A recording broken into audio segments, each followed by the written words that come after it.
Maybe just your overall assessment of what you got out of your group tonight. Slow start. I thought we were a little bit too much east-west in the first portions of the second period, and then I thought we played much better in the third period. So we got saves from Wolfie earlier on, and when you're not playing your best, we talked lots about it, and we have for years, that the power play, you'd like it to contribute, and I thought when we weren't at our best, it did that. Scored some timely goals for us.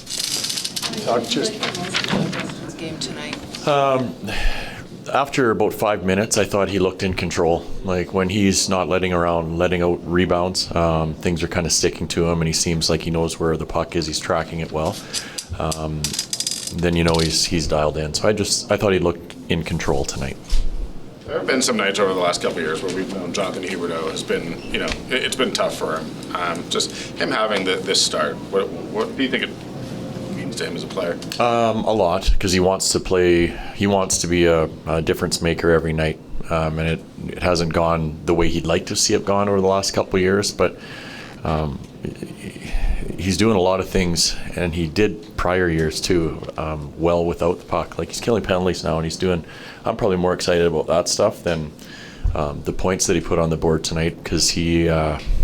I don't know. I feel like he's engaged, even in the penalty kill, so that's something that's good for us. We need him right now. You mentioned the penalty kill. I know that there was a power play when you guys are only up by one. I think Hall makes that play at the post to sort of tie up a guy's stick, and you're able to clear it. In a game like this, when the margins for a lot of the games seem so little, how big was that penalty kill for your group? Big. I mean, that's the difference always in close games. Like if you can get your power play to score, and if you can at certain times, of course, have your penalty kill come up with a little bit of momentum for you, that's oftentimes the difference in games. Like they score that shorthanded goal tonight, that could have gone the other way pretty quickly as well. So special teams oftentimes, and we think it's going to be so important for our team this year because we feel like we're going to be in a lot of close games, so we're going to need them both to be really good. Talking about that power play, Andrei Kuzmenko seems to have a nose in those situations. What makes him so special? I think there's a couple goal line players on the power play around the NHL that are really dangerous, where things run through them, and I would put Andrei in that category. He's composed with the puck below the goal line. He knows who's open. He knows where pressure's coming from. He's one of the special players around the league on the power play that plays around the net goal line area. Ryan, it was kind of a work in progress. I know you said with Pospisil in the preseason at center, like you were still wondering, could he have the impact you needed him to have?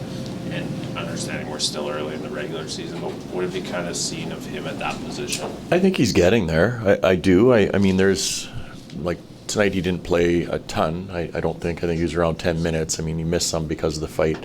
I think he's finding out how to play the game as a centerman, where you have to be relied on in all situations without losing who he is, as we've talked about it a lot. So I think he's coming. I think he's learning as he's going, and face-offs are one thing. All that stuff that comes with it.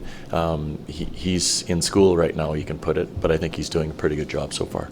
See a whole lot more from Honzek tonight than you did game one? He was impactful again. Like he was around the puck a lot. He had some chances. He used his sides and he used his speed, and that's really what we think he brings to the table and helps our team. Ryan, I know you're probably not going to tell us every detail about how you're going to deploy your goalies, but I mean, what kind of percentage is just having the hot hand? How many?